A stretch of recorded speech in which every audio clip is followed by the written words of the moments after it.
నాగార్జున సాగర్ జలాశయం క్రాస్ట్ గేట్లు మళ్లీ తెరుచుకున్నాయి.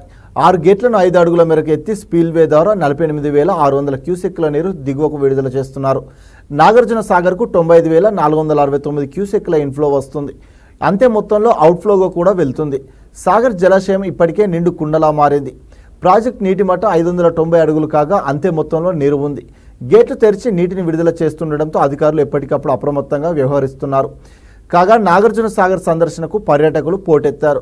దీంతో పోలీసులు రద్దీ దృష్ట్యా ట్రాఫిక్ ఇబ్బందులు లేకుండా అన్ని చర్యలు తీసుకున్నారు.